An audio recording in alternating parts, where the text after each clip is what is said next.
Salut à tous, Pat Bou pour la chaîne Black Ravens. Oui, c'est Pat Bou en vacances, avec une petite rousse bien froide pour souligner ça. Ça va être une vidéo réponse à deux vidéos. Je ne ferai pas deux vidéos pour faire les deux réponses. Ça va être dans la même vidéo, ça va être un peu plus long, mais c'est pas bien grave. La première réponse, ça va être à Null Inquisitor. Sa vidéo, ça flash dessus, ça fait un petit bout que c'est sorti, puis toujours eu l'intention d'y répondre, ça va être là. Et ma deuxième réponse, ça va être à la vidéo de JDR30. La fluidité des combats et les descriptions. Fait que sans plus attendre, ça flash dessus. Oui, il faut que ça flash. Il faut que ça flash dans les jeux de rôle. Moi, j'appelle ça le facteur wow. Il faut qu'il y ait du wow. Il faut que ce soit spécial, sinon, je pense que ça vaut même pas la peine de faire du jeu de rôle. Jouer à un jeu de société ordinaire, même encore là, un jeu de société ordinaire, il faut que ça flash. Il faut que tu aies du fun à jouer à ça. Oui, la base au début, c'est de se réunir en gang et avoir du plaisir, un jeu de rôle, mais au-delà de ça, après ça, c'est l'histoire. Hein? On veut que l'histoire soit bonne, on veut participer à une bonne histoire, puis pour que l'histoire soit bonne, il faut que ça flash. Il faut qu'il y ait du wow. Sinon, tu sais, si ton personnage, ce qui te fait le plus, ce qu'il y a de plus excitant ou trillant qu'on peut dire dans sa session, c'est d'aller à la boîte aux lettres commune, ramasser son courrier pour revenir, ben, on s'entend que, hein, pas vraiment de fun à jouer ça, là. Fait que oui, il faut qu'il y ait du wow. Puis, je pense que le wow, il peut être introduit de différentes façons. Ton personnage peut l'introduire. Tu peux avoir un personnage spécial, un super-héros. C'est tout ça qu'on veut jouer d'une certaine façon. On ne veut pas jouer monsieur puis madame tout le monde. Tu peux avoir l'histoire, le contexte qui va être wow. Et c'est là que peut-être jouer monsieur et madame tout le monde va prendre un sens. Je prends un jeu comme Call of Duty, où que tu joues des gens très ordinaires, mais qui sont confrontés à des situations qui, elles, vont être wow, qui m'ont flashé. T'as le roleplay qui va emmener qui va rendre ça flashant. T'as des jets de dés qui vont rendre des moments wow. Et ça m'en prend. Ça peut pas toujours être sur un... On peut pas toujours être sur un high. L'émotion, le suspense ne peut pas toujours être en haut. Il faut qu'il y ait des hauts et des bas, que ce soit le fun, un peu comme Null Inquisitor a dit. Mais ça m'en prend. Je pense que ça prend plus de haut que de bas. Sinon, à quelque part, on va tout arrêter de jouer au jeu de rôle. Maintenant, ça flash pour le monde, pas nécessairement au même moment, puis pas nécessairement au même degré. Je sais que personnellement, j'ai le wow facile. Pour moi, bien des fois dans ma tête, ça fait wow, ce bout-là, c'était génial. Puis je suis à peu près sûr que les autres autour de la table, c'était flatline, là, probablement. Mais ça, c'est pas grave, c'est moi. C'est juste moi. Et, je pense que c'est tant mieux pour moi si j'ai le wow facile. Juste pour vous donner des exemples, puis tu peux avoir ça peut flasher autant comme maître de jeu que comme joueur, puis je pense qu'il faut que ça le fasse aussi. Si tu es maître de jeu aussi, tu es joueur. Pour vous donner des exemples, j'en ai déjà parlé, mousquetaire et sorcellerie. Je suis maître de jeu. Et je vais me donner un peu le crédit. J'ai réussi avec les backgrounds des joueurs, à un moment donné, à toutes les monter un contre l'autre. Et ça a donné une scène de roleplay. Pour moi, c'était comme une scène d'anthologie. C'est le genre de scène comme maître de jeu. Tu t'accotes, puis tu regardes ça aller, puis tu fais rien, puis tu attends qu'il ait fini. Et là, les échanges entre les trois, ça s'en allait bing bang, puis c'était génial. Puis même si je n'y ai pas participé en tant que tel, à quelque part, je l'ai initié. Puis juste le fait de le voir, pour moi, c'était wow! Tu sais, juste ce moment-là dans l'histoire, ça a valu la session en soi. Un autre exemple, un moment wow, un moment qui flash grâce à des jets de dés. Récemment, Call of Toulouse avec Ratburger, avec Christophe de Pilule Rouge, avec Xenowitch et Norvège, Nicolas. C'est une séance de spiritisme. Je suis maître de jeu à cette partie-là. C'est une séance de spiritisme. Et ils se font attaquer par une créature qui est un amalgame de corps humain. Et on a le personnage de Christophe de Pilule Rouge, Albert de Terre, qui, lui, a la peur de sa vie. Et ce qu'il fait, c'est qu'il se cache en dessous d'une grosse table en chaîne. La bâtisse prend feu. La créature s'approche, comment embarquer sa table. La table casse en deux. Et on a toujours Albert qui est pris en dessous. Et on a James Shepard, qui est joué par Nicolas Norvège, qui dit, lui, moi j'essaie de jeter le bras pour essayer de ramasser Albert et de le tirer dans le dessous de la table pour qu'on puisse s'enfuir. Mais la créature, elle, c'est un amalgame de corps humain. Fait qu'il y a des bras qui dépassent et tout. Fait qu'Albert est en dessous de la table. James qui regarde pas trop, qui essaye d'attraper Albert. Tout ce que je fais, c'est que je demande, c'est un jet de bagarre entre les deux. James, c'est un personnage qui est quand même assez capable. Et Albert, lui, c'est le contraire. J'ai pas joué souvent à Call of Toulouse. C'est mes premières expériences comme maître de jeu. Et Ratburger, lui, qui a joué souvent, de son dire à lui, le personnage d'Albert de Terre, c'est à peu près le personnage le plus faible qu'il a jamais vu. Fait que donc, la bagarre, on s'attend à ce que James, il ramasse Albert assez facilement, qu'il sorte de là. Et ben non. Premier jet de dés, James rate son coup, Albert réussit son jet de bagarre, ce qui est déjà surprenant en soi. Donc, non. Albert repousse James, puis il reste pris en dessous de la table. On fait un deuxième round. James tente toujours de sortir Albert en dessous de la table. James fait son jet de bagarre et réussit. Ce que tout le monde s'attend. Là, on s'attend à ce que ça fonctionne. Et non, Albert fait un jet. Et non, Albert, il fait une réussite difficile. Donc, il a le dessus encore sur James. Tout le monde a parti à rire parce que c'était comme inconcevable, 2 jets de dés de suite, que Albert réussisse à repousser James. Mais c'est arrivé. C'est arrivé. Puis pour moi, là, c'était wow. C'était juste wow. Je vous l'ai dit, j'ai le wow facile. Un autre exemple, à Brigandine, dimanche dernier, je joue Bud, qui est une elfe assassin. Puis ceux qui connaissent Brigandine, on a des archétypes qui sont basés sur des animaux. Et moi, c'est le rat. Et oui. J'ai pris, tu as différentes qualités, défauts qui est attaché à ça. J'ai pris deux défauts puis une qualité. Mes défauts, c'est déloyal et rancunière. Puis la qualité que j'ai prise, c'est débrouillard. Mais c'est une qualité qui sert les deux défauts. Pour nous mettre en situation un peu, on se retrouve chez l'ennemi, le genre de bande de mercenaires ennemis. Et j'ai eu une maladie qui avait du pu, j'ai pris du pu, j'ai mis ça, je sais que c'est dégueulasse, désolé. J'ai mis ça dans ma gourde d'eau et j'ai transféré ça dans les réserves d'eau de la compagnie de mercenaires. Je disais à mes compagnons, vous ne buvez pas d'eau, touchez pas à ça, vous buvez du vin et de la bière, mais pas d'eau. Et Ratburger, qui est maître de jeu, il dit, on est assis autour d'un feu, là. Je suis en train de jaser plus loin avec frère Gerwolf, qui est joué par Christophe de Pilule Rouge, et il lui fait faire un jet, puis il me fait faire un jet de perception. Je réussis mon jet. Fait que ce que je vois, c'est un des valets de la personne que je veux tuer qui s'en vient avec un pichet d'eau pour offrir de l'eau à tout le monde. Fait qu'il dit, toi, tu vois ça. Bud voit ça.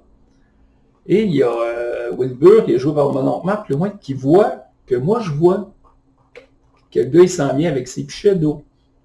Il dit, comment tu réagis? Moi, je fais absolument rien. Je veux qu'il crève toute la gang. Je réagis pas. Tu sais, go, c'est qu'il en boive de l'eau, c'est ça que je veux. Et Wilbur, lui, qui voit ça, tu sais, puis qui s'arrange, non, pour pas faire boire d'eau à personne, mais il a vu que moi, j'ai eu aucune réaction. Mais je suis un rat. Et oui. J'étais content d'avoir réussi mon jet. J'étais content que Marc a réussi son jet parce que ça lui donnait encore plus d'insight sur mon personnage. Pour moi, ce moment-là, ça a été wow! C'est un moment que j'ai bien aimé dans la session. Fait que c'est là que, oui, ça en prend des moments comme ça dans une session, puis ils ne sont pas accessibles à tout le monde au même niveau. Pour moi, je m'émerveille facilement. J'ai toujours dans l'imaginaire assez facile, donc c'est pour ça que c'est plaisant pour moi de jouer à des jeux de rôle. La journée si j'ai une session dans un jeu, je n'ai pas de moment comme ça, ben, je vais peut-être être moins tenté de rejouer au jeu en question.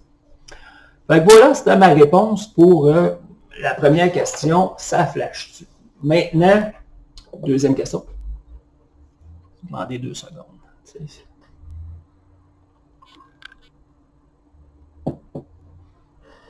Ah, elle est bonne pour ça. Les combats, la fluidité des combats et leur description. Ça, c'est intéressant. C'est très intéressant comme sujet. Maintenant, fluidité. Je pense qu'il faut faire une distinction entre fluidité et rapidité. Un combat fluide ne veut pas nécessairement dire qu'il va être rapide, du moins à mon point de vue. Je pense que pour que ce soit rapide, il faut que, oui, ce que ça a déjà été dit, il faut que le maître de jeu connaisse son système. S'il ne connaît pas parfaitement, je pense qu'il ne faut pas qu'il s'enfarge d'un fleur du tapis et qu'il aille à l'essentiel. Vraiment à l'essentiel. Souvent, c'est ce que je fais. Tu as souvent des règles pour à peu près n'importe quoi dans des systèmes de combat, surtout dans des systèmes crunchy, pour désarmer, pour frapper à un endroit précis. Souvent, je vais mettre ça de côté. Puis ce que je vais faire, c'est tu as le système de base, et ensuite de ça, je vais laisser libre aux joueurs, s'il y a une réussite critique, ou si c'est un système à succès, s'il y a beaucoup de succès, ben, je vais lui laisser décrire ce que son personnage fait, puis ce qu'il veut. Je veux dire, je me borderai pas à savoir que ça prend 3 succès pour désarmer quelqu'un, ou ça prend une réussite critique. Si c'est critique, regarde, c'est quoi tu veux faire? Tu veux le désarmer, tu veux y trancher un bras, tu veux... Vas-y, dis-le, tu as réussi. Tu as eu une bonne réussite, tu as réussi critiquement, tu as eu plein de succès. Lâche-toi là aussi. Et dans ce temps-là, ça fait que oui, c'est quand même assez fluide. Puis qu'on ne perd pas trop de temps à analyser les règles. Pour les descriptions, pour rendre ça fluide, je pense c'est de décrire au début à qui les joueurs ont affaire. C'est quoi la situation. Tout le monde sache où ils s'en vont. Puis après ça, de laisser aller les choses. Maintenant, normalement, ça devrait être assez fluide. Tout ce qui est combat, je veux dire, je me suis jamais battu dans la vie. Qui d'entre vous peut dire que c'est vrai, un vrai combat à l'épée, un vrai combat avec des arcs, avec un arbalète, un vrai combat avec des guns. Tout ce qu'on a, toutes les références qu'on a, en majeure partie, il y en a qui vont peut-être me dire, ouais, j'ai déjà fait un vrai combat avec des épées, puis donc j'ai déjà tiré du gun, mais tu sais, dans une situation stressante et tout ça, les références qu'on a souvent, c'est le cinéma, les séries télé. Je pense qu'il faut faire attention à tout ce qui est combat quand nos références, c'est justement le cinéma. Parce qu'il ne faut jamais oublier que tout ça, c'est stagé, c'est chorégraphié, c'est appris par cœur d'avance. Il n'y a jamais place à l'improvisation là-dedans. Les acteurs, ils savent où ils s'en vont, puis c'est tel passe, tel mouvement, après ensuite, c'est tel mouvement. Donc, ramener ça en jeu, ça peut être assez difficile. Et souvent, pour moi, ça doit s'éloigner à quelque part de la réalité. T'sais. Maintenant, si on parle de vitesse de combat, ça dépend c'est quoi nos attentes. J'ai toujours pensé que prends un maître à l'épée contre un autre maître à l'épée, puis d'une certaine façon, ça doit être interminable comme combat. Parce qu'ils vont toujours se parer un et l'autre pratiquement, puis les erreurs ne viendront pas vite. Puis ils ne seront pas nécessairement fatales rapidement non plus. C'est là que tu te dis dans un jeu de rôle, est-ce que je veux ça? Ça ne veut pas dire que parce que le combat est long, qu'il n'est pas fluide non plus. Donc ça, c'est une autre affaire, je pense qu'il faut tenir compte. Des fois aussi, j'aime pas, je l'ai déjà dit, j'aime pas que les combats soient trop longs. Mais des fois, c'est tellement, je prends comme brigandine, normalement, à chaque round de combat, c'est dit dans les règles de brigandine, c'est fluide comme système, ça va vite. Mais à chaque round de combat, normalement, en général, tu vas avoir des dégâts qui vont être faits d'un côté ou l'autre. Le maître de jeu ne lance pas de dés. Et c'est là qui fait que les combats sont vite, sont rapides. Mais est-ce que c'est réel? Et est-ce que c'est important que ce soit? Je ne sais pas. Mais bon, voilà. Pour la fluidité, oui, je pense que c'est le système qui fait foi de tout. C'est de le connaître. Puis si on ne le connaît pas, ben c'est de pas trop s'enfarger à essayer de fouiller dans le livre ou dans le PDF. Puis non, vas-y comme tu penses. Vas-y, suis la vague. Go with the flow. Ça devrait bien aller. Maintenant, pour les descriptions. Les descriptions des combats. C'est que je suis pas fan de ça.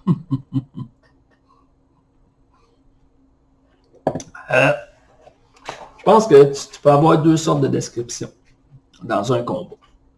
Tu vas avoir des descriptions d'intention. Tu vas avoir des descriptions reliées au résultat. Les descriptions d'intention, pour moi, ça donne pas grand-chose. Je vous explique. Une description d'intention, c'est je vais essayer de le désarmer. Je vais essayer de l'assommer. Je vais essayer de. Ça, c'est une description d'intention. Puis tu peux jamais être trop précis avec ça. Parce que ça donne rien d'être trop précis. Si tu dis, je dis tranche la jugulaire, tu n'as même pas fait ton jet de dés encore. Fait que t'as beau dire, j'y tranche la jugulaire, si tu rates ton jeu, ben il se passera rien. Fait que tu viens de perdre du temps à t'époumoner, à dire, j'y tranche la jugulaire, j'y faire voler la tête, pour, au bout, rien. Autant mieux quelqu'un qui va dire, ben, je l'attaque, puis on verra. Là, normalement, tu vas avoir ton jet de dés. Le maître doit faire son jet de dés s'il y a un jet à faire. Et là, tu vas savoir, c'est quoi qui peut se passer. Et c'est là que tu vas décrire. Normalement, il devrait être le joueur qui décrit ce que son personnage fait. C'est toujours ce qu'il y a de mieux. C'est pour ça que personnellement, comme j'ai dit plus tôt, selon le résultat, ben, je vais donner plus ou moins de lousse aux joueurs. Je ne dirais pas, hey, il faut que ton personnage, c'est ça qui arrive. Non. Ça va être mal. Tu feras des dégâts normaux, ou s'il y a quelque chose de spécial, je vais dire, tu peux aller plus loin, puis je vais laisser décrire. Mais là, encore une fois, je pense que ça donne, si vous voulez des combats fluides, rapides, ça ne donne rien d'y aller d'une description qui va durer 10 minutes. Si vous dites, je le désarme, son épée vole au loin, ben ok, c'est assez. On n'a pas besoin d'entendre que son épée vole au loin, frappe le mur et dans un bling-blang tombe par terre. Garde, c'est correct, on a compris. Fait que voilà, c'est un peu ce que je pense des combats. Surtout pour des combats, je pense que dans des univers médiévaux fantastiques, dans du moderne avec des guns, avec des armes à feu. Normalement, tu n'as pas trop de casser à la tête, tu tires puis tu pognes. Là. Oui, tu peux te dire, ben, je l'ai pogné dans la tête, j'ai pogné dans un œil, mais rendu là, souvent, si c'est un shotgun, ouais, ça fait plus grande différence, ou ça devrait plus en faire en tout cas. Fait que voilà, c'était ma réponse à ces deux vidéos-là. Je vais mettre les liens pour les vidéos d'origine dans le bas. Là, puis, si vous avez des commentaires, gênez-vous pas. Vous avez des sortes de bières que vous aimez, que vous trouvez bonnes, ben gênez-vous pas, laissez-moi ça en commentaire. Peut-être essayer ça un moment donné. Hein? Merci de m'avoir écouté tout le monde, puis ciao, à la prochaine.